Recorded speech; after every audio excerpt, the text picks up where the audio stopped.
صباح الخير يا حبايبي، تعالوا مع بعض نروح حديقة الأسماك أو حديقة الجبلية، ودي مكانها في الزمالك. طيب لو أنت مش عارف تيجي، سهلة جدا، تركب المترو وتنزل محطة الأوبرا، ودي أقرب حاجة ليها، وتاخد معلش تاكسي لحد شارع الجبلية بالقاهرة بالزمالك.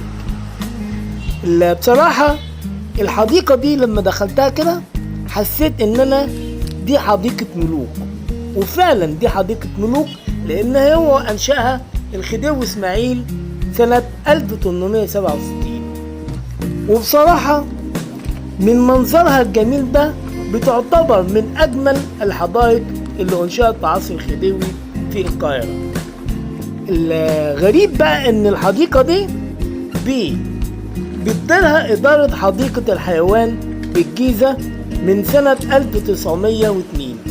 أحلى حاجة بقى وإحنا داخلين الحديقة إن المدخل بتاعها عبارة عن فتحتين تشبه فتحة خياشيم السمك. حديقة الأسماك أو حديقة الجبلية زي ما بيقول عليها، بصراحة مساحتها مش صغيرة لو ضفنا ليها مجموعة الحدائق النباتية المجاورة ليها. هنلاقيها في حدود تقريبا 9 فدادين ونص.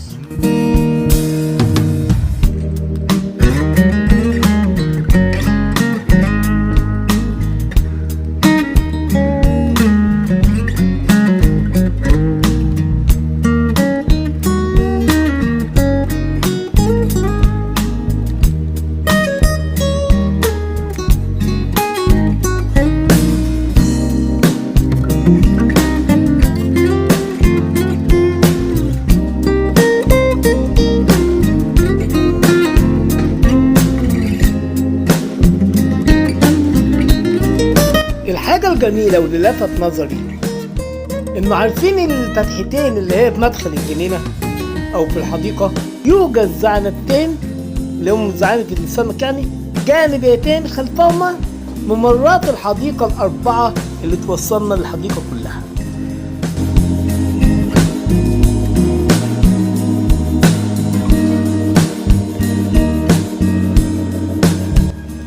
وكده احنا متجهين تقريبا للممر اللي هيودينا للجبلية. وقبل كل شيء زي ما احنا بنتمتع كده بنشاهد ان حديقة الأسماك فعلا حديقة جميلة، تصميمها رائع. وعايزين نعرف ليه اتسمت بحديقة الجبلية، لأنهم استخدموا مواد بناء معينة بالتصاميم المبنية للجبلية وخلوها على هيئة خياشيم الأسماك، فأصبح تصميم الجبلية يشبه السمكة، مما خلى منظر الجبلية في منتهى الروعة والجمال. ومن هنا بدأت الناس تقول إن حديقة الأسماك هي حديقة على هيئة جبلية، ولذلك سموها بحديقة الجبلية. استوقفني المنظر ده وقعدت افكر، هل فعلا حديقة الأسماك فيها حوض كبير يوجد بيه أسماك مفترسة زي ما قالوا مثل سمك القرش وسمك الخنزير وغيره، ولا هشوف 49 حوض من الأسماك المتنوعة والنادرة واللي بيقولوا انها بتنعكس عليها اشعة الشمس عبر فتحات علوية؟ وهنلاقي بقى اسماك نيلية وبحرية واسماك الزينة، كما يوجد بها بانوراما لعرض الاسماك المحنطة. وممكن هنلاقي برضو اقسام اخرى تضم انواع من السلاحف والزواحف البحرية التي تعيش في المستنقعات والأنهار. ولا هنلاقي إن الحاجات دي كلها ملهاش أي أثر، وإنها أصبحت وهم وخيال ومش موجودة في هذه الحديقة اللي هي حديقة الأسماك. يلا بينا نشوف الكلام ده على الطبيعة والحقيقة. وأول حاجة هنبدأ بيها اللي هي الجبلاية او الكهوف زي ما هم بيقولوا هنا عليها. وادي الجبلاية بصراحة منظرها جميل جدا جدا من بره، موقعها موقع ممتاز. بنحاول نخش جوه الجبلاية او الكهوف دي ونكتشف ايه اللي جواها. هنكتشف ايه اللي جوه الكهوف دي او الجبلاية.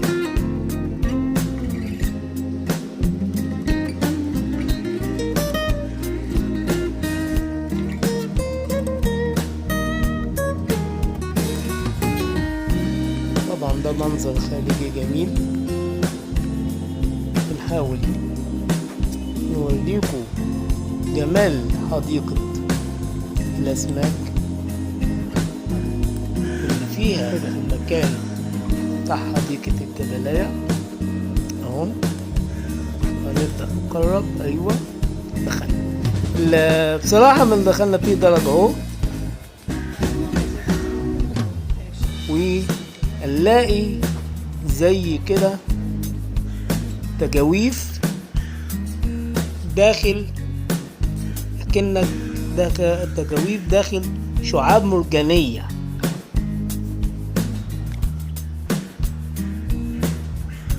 وهنلاقي زي ممرات اهي، زي ممرات كده بتقع وكأننا في باطن البحر، كأننا كده ماشيين يعني في باطن البحر من تحت كده. لما تجيب الكاميرا في البحر من تحت تلاقي الحاجات دي كلها، كأننا كده ماشيين جوه تحت المية خالص. طيب بنلاقي كده في السقف اهو، السقف اهو، ايوه ادي السقف. بنلاقي تجاويف داخل شعاب مرجانية، كأننا تجاويف داخل شعاب ايه مرجانية كده اهي، اللي هي ادي الممرات اهي زي ما قلنا.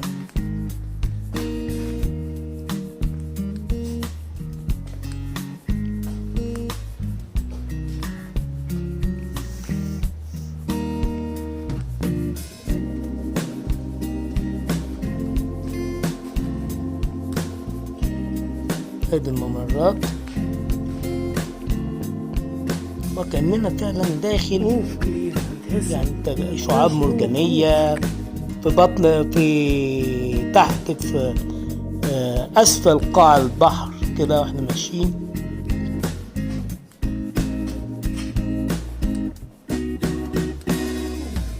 وبنلاقي تجاويف داخل تجاويف.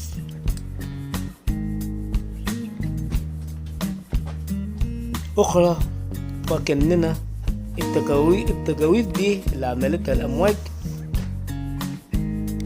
يعني بصراحة مصممة جميلة جدا.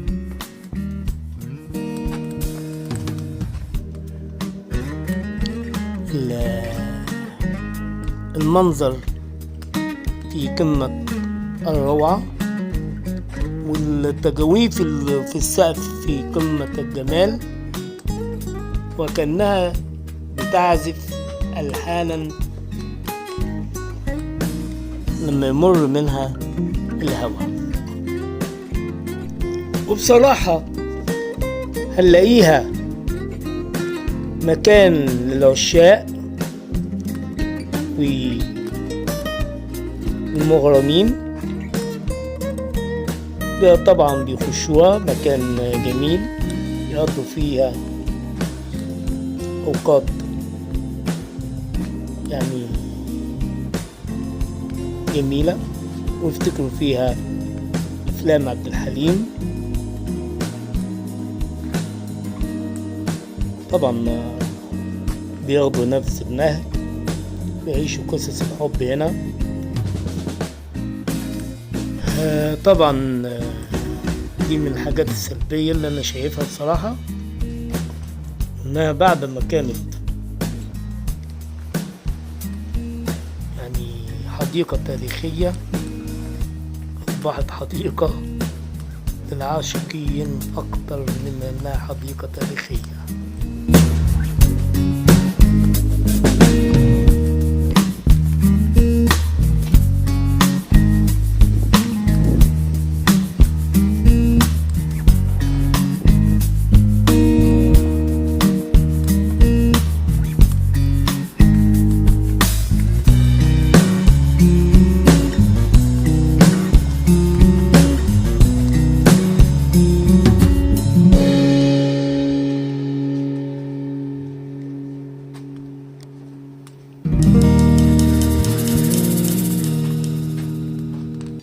بصراحة بحاول ان انا برضو ما اخشش بالكاميرا جوه هذه المناطق اللي هي او التجاويف داخل الجبلية برضو، يعني حتى لعدم ازعاج احد. واكيد طبعا بيوجد افراد امن وحراسة للمكان، وحتى لا احد يعبث بها.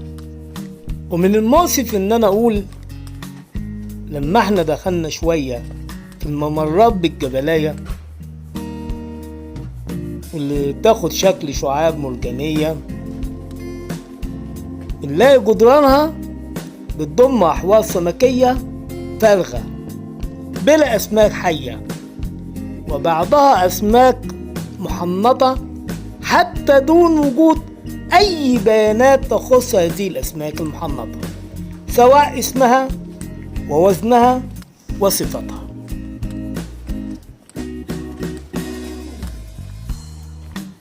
ادي مرات تانية اهي.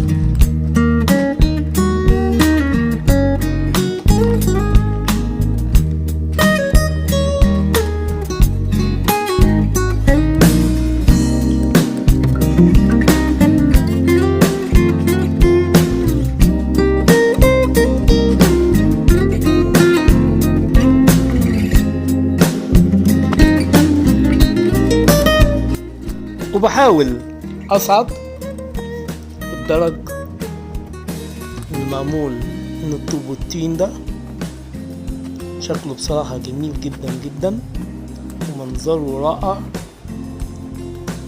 تحفة فنية معمارية رائعة بصراحة. بحاول نشوف ايه اللي فوق بحيث برضو تتمتعوا معايا بمنظر الجبلية سواء داخل الممرات او من فوق او منظرها من فوق حتى يعني.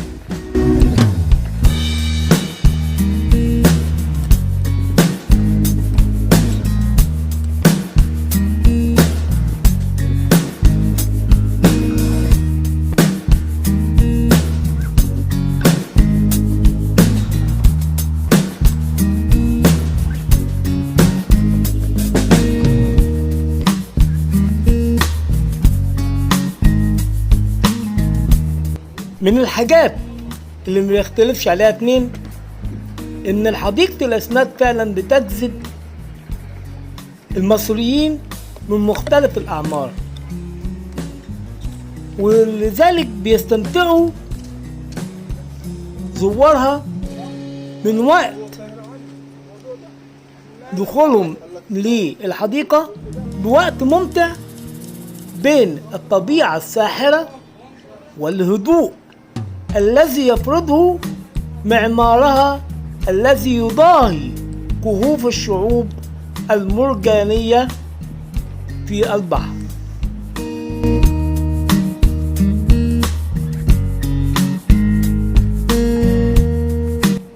من الحاجات الجميلة اللي عايزين نتذكرها في تاريخ إنشاء الحديقة إن الخديوي طلب من مدير متنزهات باريس إحضار أحد الخبراء لتصميم حديقة تكون على شكل جبلية، فكانت حديقة الأسماك التي ظلت لعقود من الزمان تعد الأفضل من بين عشرات الحدائق التي أنشئت في هذا العصر.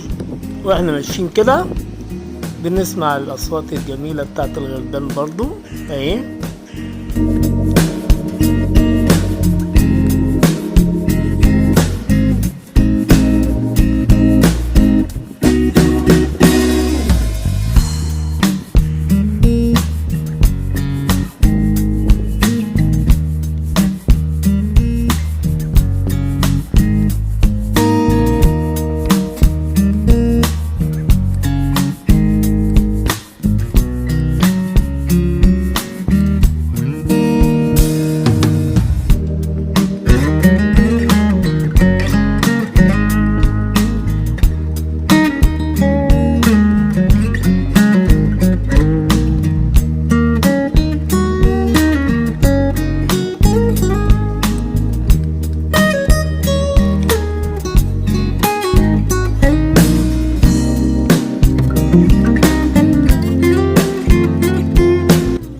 واحنا على الجبلية كده من فوق نمتع نظرنا برضو بالعمارات المحيطة بجنينة أو حديقة الأسماك أو حديقة الجبلية اللي هي بالزمالك، ونشوف يعني الأبراج العالية التي تحيط حديقة الأسماك بمنطقة الزمالك الراقية.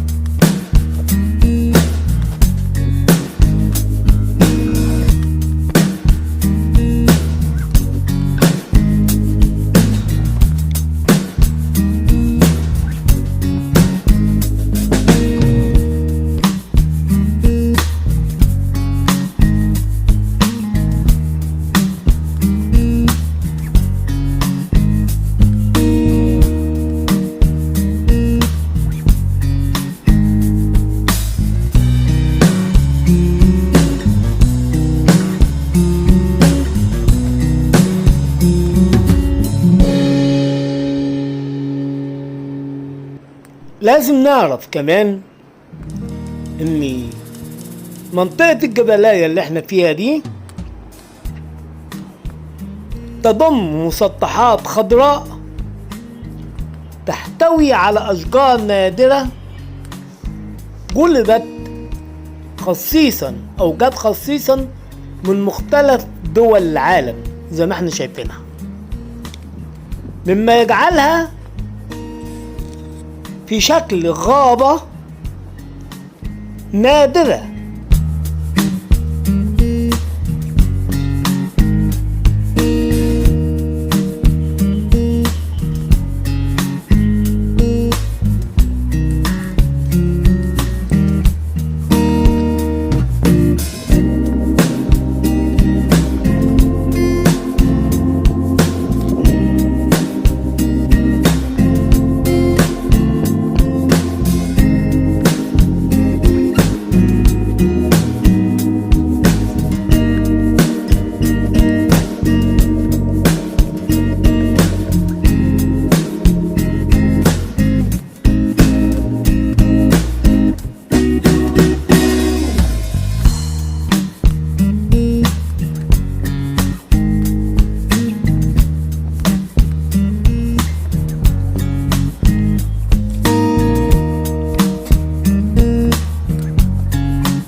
لازم نعرف حاجة مهمة، إن حديقة الأسماك ظلت تحت إشراف مباشر في الإدارة من قبل حديقة الحيوان اللي هي بالجيزة.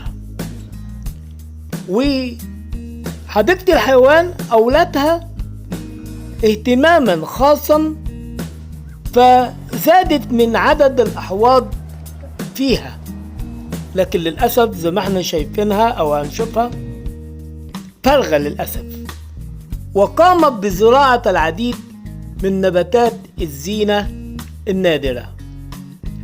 وعلى مدار عقود من الزمان فجأة كده تحولت حديقة الأسماك إلى ملتقى للعشاق.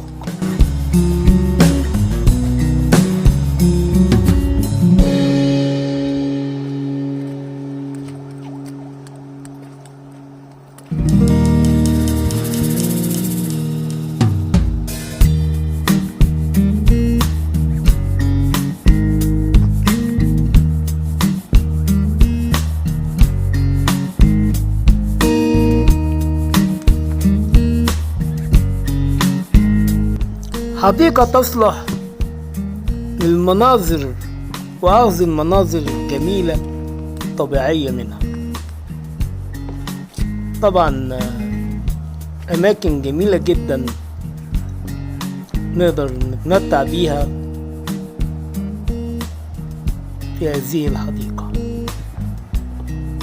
كمان مننساش روعة التصوير في هذه الأماكن، بصراحة روعة التصوير.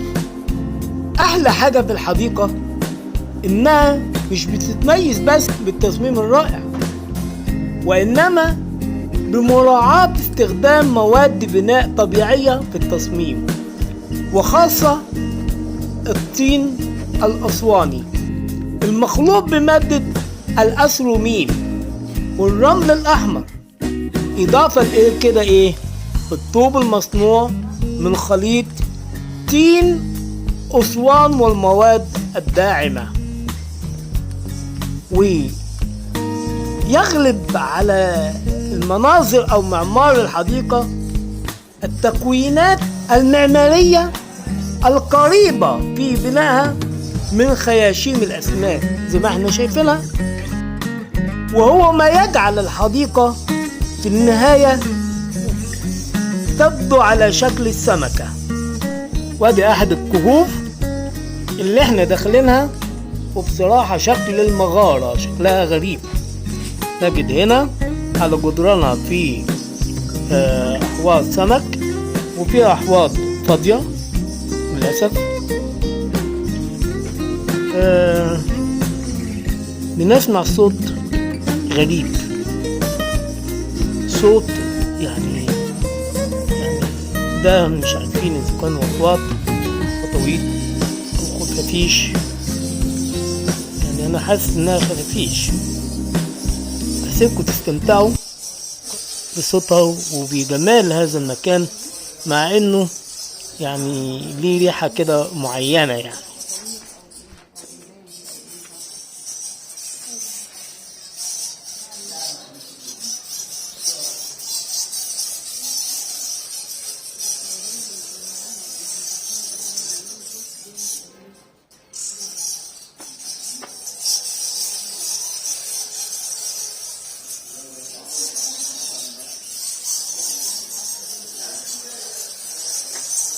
حتى مكان الخفافيش مسلمش من العشاق والناس او الشباب الجميلة اللي جايين يتمتعوا بالجنينة.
منظر جميل هنا. ها؟ فين بقى السمك هنا؟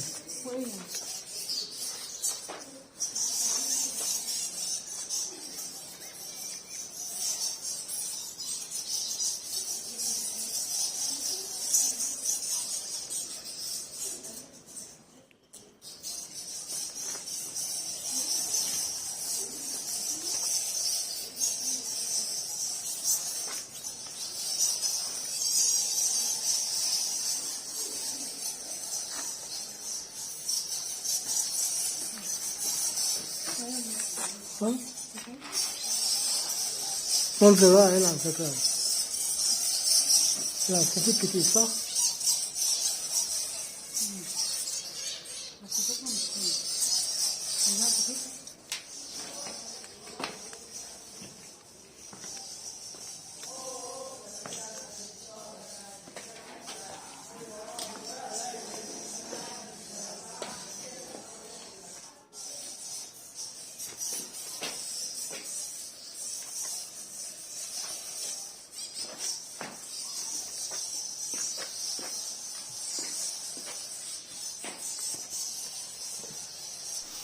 أظن سبتكم تتمتعوا وتشاهدوا بمدى الإهمال اللي طال حديقة الجبلية أو حديقة الأسماك زي ما بيقولوا.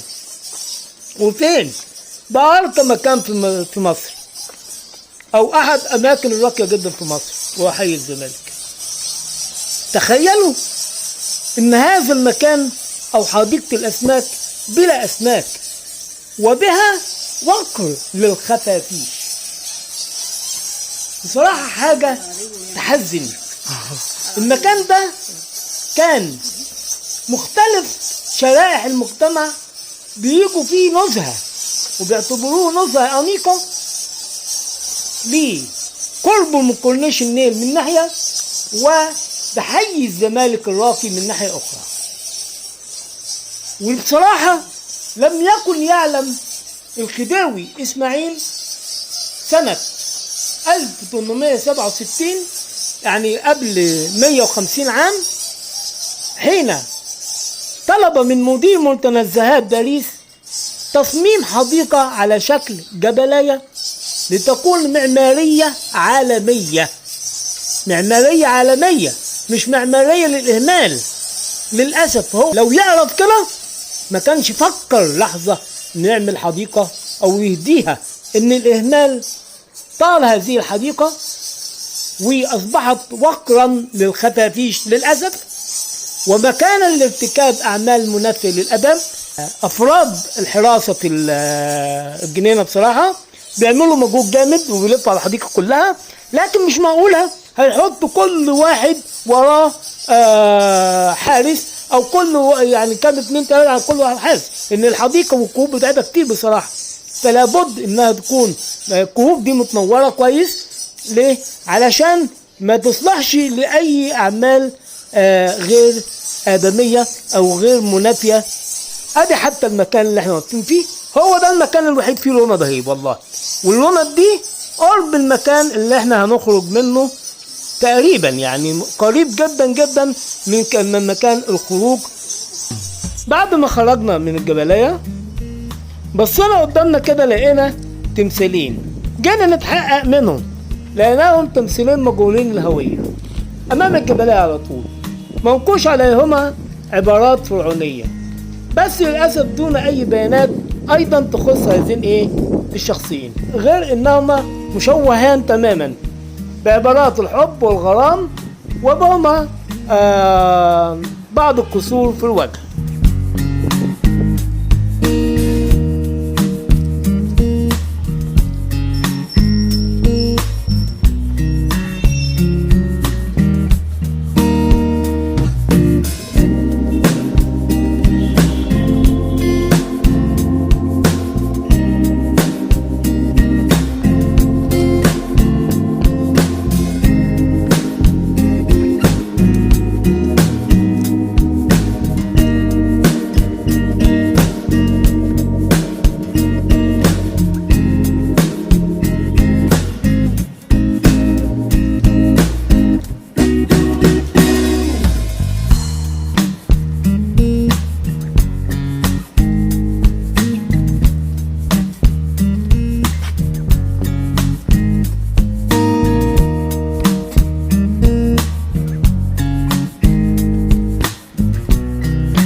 هنا كده ماشيين بنتمتع بالأشجار والحاجات الجميلة اللي في حديقة الأسماك والمناظر الجميلة، وإذ بنا نستوقفنا على شمالنا اهو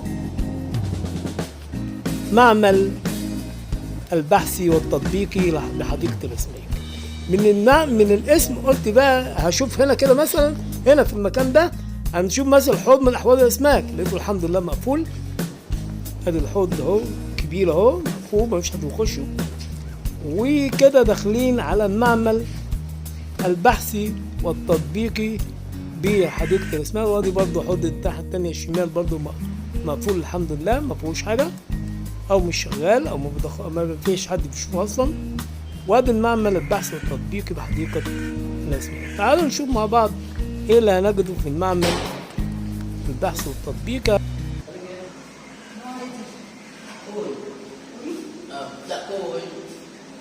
تمساح كل ده؟ لا ده تمساح. تمساح نيلي. نيلي.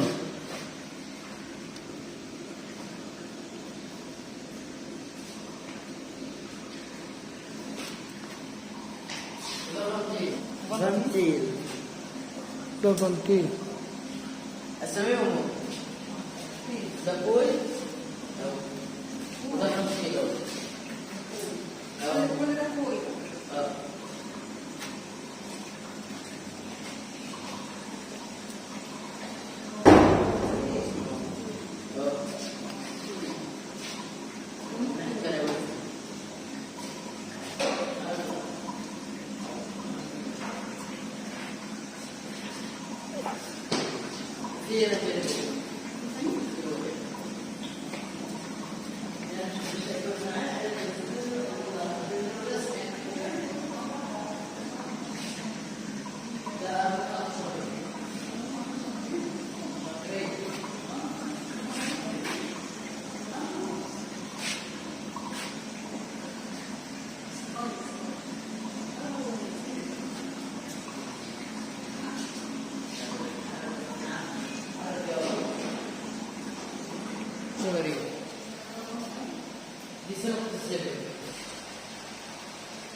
ده كله؟ ده كمان اللي هو الناس بتاعه. ده الضفة برضه؟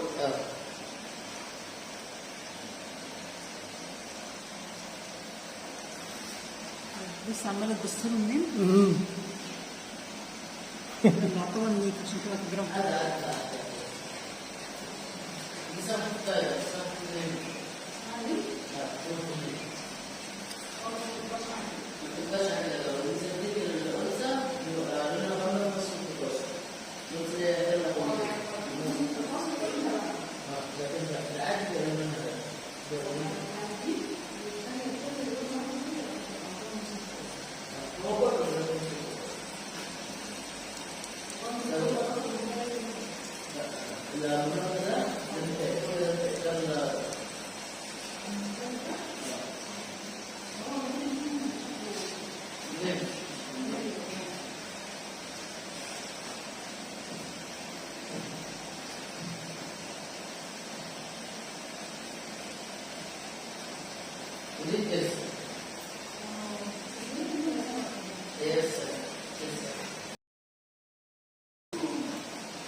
انت لسه محمد فين؟ ماسكها في ايه؟ زحلفها. ما بتعملش حاجه دي؟ ما بتعضش ولا حاجه؟ لا لا تاكل لا، لحمة بس. بتعمل ايه؟ بتاكل لحمه؟ تاكل لحمة بس. خد. ترس البحرية دي، ها؟ آه. ترس البحرية.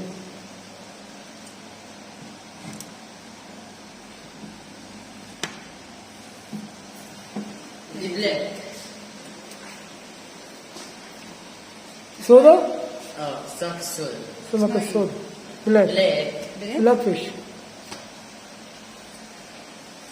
وده كوي.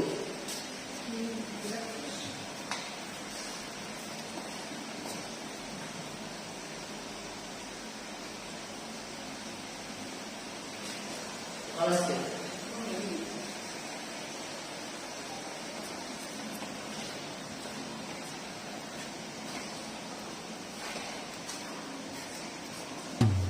وبكده اختتمنا جولتنا داخل المعمل البحثي والتطبيقي حديقة الأسماك، وهنبدأ نخرج نشوف هنعمل ايه دلوقتي.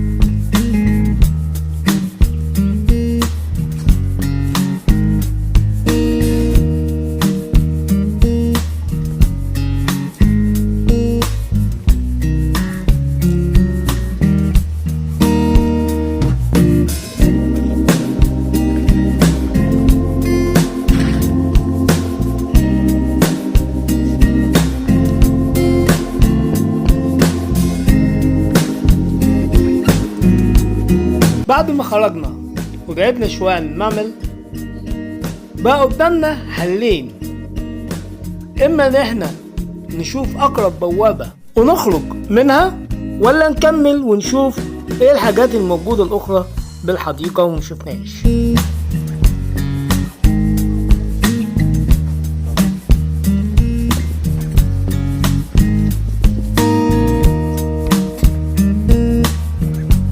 بصراحة منظر الحديقة شجعنا ان احنا نكمل، ورغم ان احنا تعبانين، وللأسف المكان اللي احنا كنا ماشيين فيه ما كانش فيه حتى كراسي او مكان اللي احنا ممكن نقعد فيه، فسألنا على الكافيتيريا.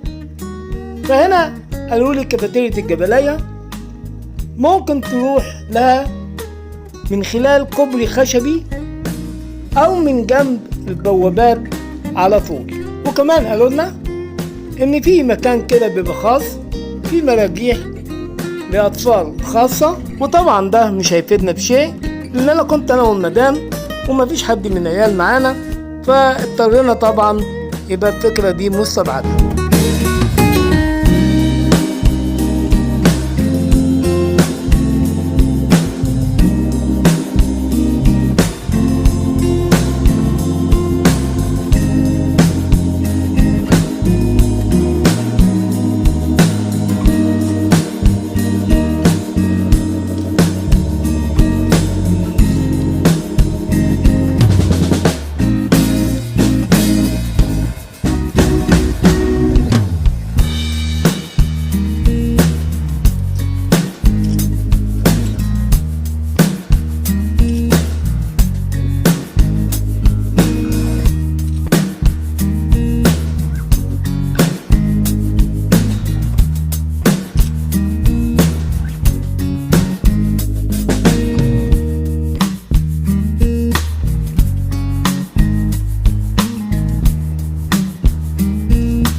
مقفولة.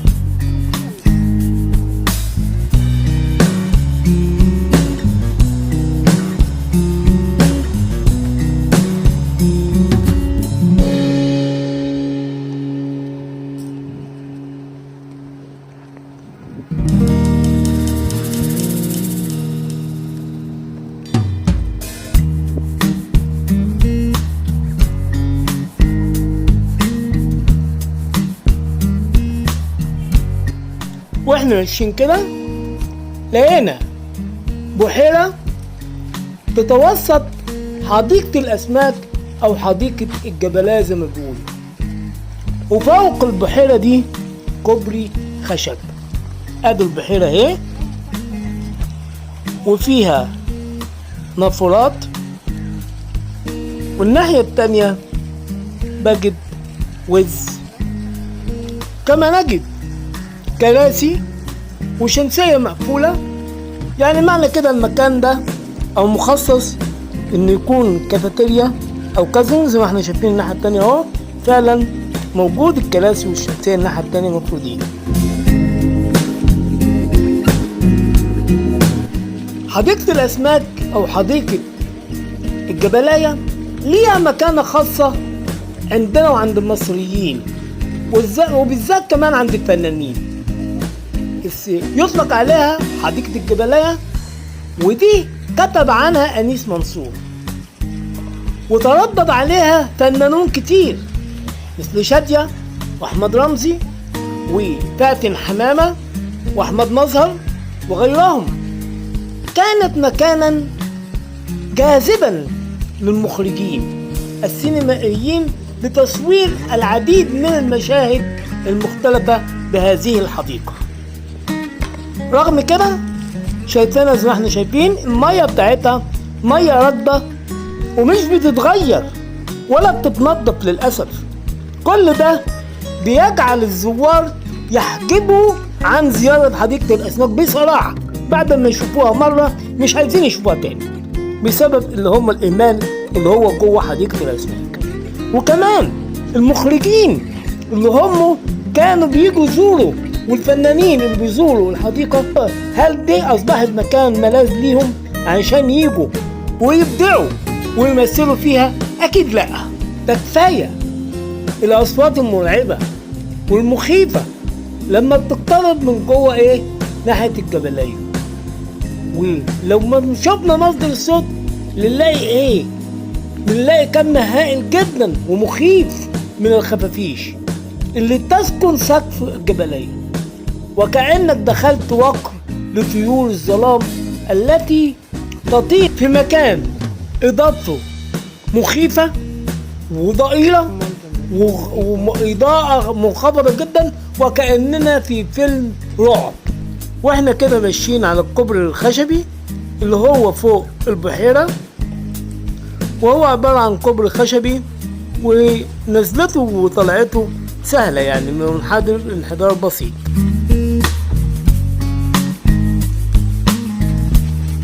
يا جماعة مش عيب ان احنا نعرف اخطائنا وعيوبنا ونعالجها. العيب ان انا اعرف ان الجبلاية كان بتضم 49 حوض من الاسماك المتنوعة والنادرة، مثل الاسماك النيلية والبحرية واسماك الزينة، وما لاقيش حاجة من الحاجات الحوض دي. العيب ان انا كان في بانوراما لعرض الاسماك المحنطة، وبرضه نفس الشيء الاقي حاجة بسيطة. وبرضه من العيب ان انا كان عندي اقسام تضم انواع من السلاحف والزواحف البحرية التي تعيش في المستنقعات والانهار، ولم اجد الا تمساح محنط وزحلفة واحدة او ترسة فقط لا غير. اذا كنت فاكرين ان الناس ما يهمهاش الاسماك ولا يهمها منطقة الجبلاية في الحديقة، وكمان الناس ما يهمهاش الا التنزه او الاسعار المنخفضة للحديقة والجلوس في استراحة الحديقة، وهم جايبين الاكل وقاعدين وعاملين لمة، فانتوا كده متوهمين. فمن الافضل تلغوا اسم الحديقة من حديقة الاسماك او جبلية او حديقة الجبلية الى حديقة عامة وخلاص، وريحونا بقى.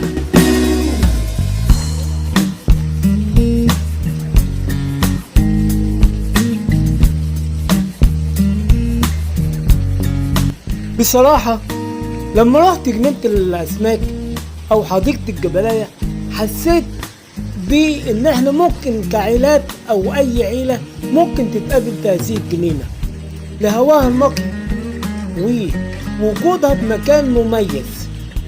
فلذلك إحنا بنتمنى من الدولة والمسؤولين عن حديقة الحيوان اللي هم أصلا كمان هجروا حديقة الحيوان لحد ما اتسرقت او لحد ما ماتت الحيوانات فيها. ففي مثل شعبي بيقول فاقد الشيء لا يعطيه، معنى كده ان جنينة الحيوانات لابد تشيل ايديها عن جنينة الاسماك. فاحنا بنتمنى اعادة الاسماك النادرة الى حديقة الاسماك وتطوير البنية التحتية للاحواض التي تم اغلاقها وتشغيلها مرة اخرى حتى يتم اعادة الحياة الى حديقة الجبلية أو حديقة الأسماك.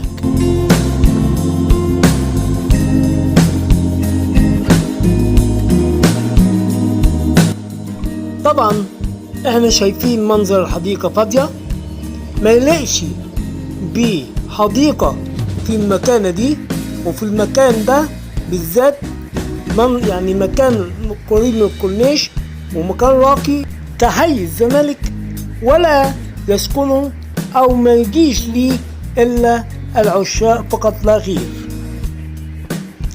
وفي نهاية جولتنا بحديقة الأسماك أتمنى أن يكون الفيديو نال إعجابكم، ولا تنسوني بالاشتراك بالقناة وتفعيل زر الجرس حتى يصلكم كل جديد، وكمان ما تنسونيش باللايك والشير للفيديو كتير جدا حتى يصل لأكبر عدد ممكن من المشاهدين، ونقدر نعرف نقاط القوة والضعف في حديقة الأسماك والمزايا والعيوب بها، ونحاول نتفادى هذه العيوب في المستقبل.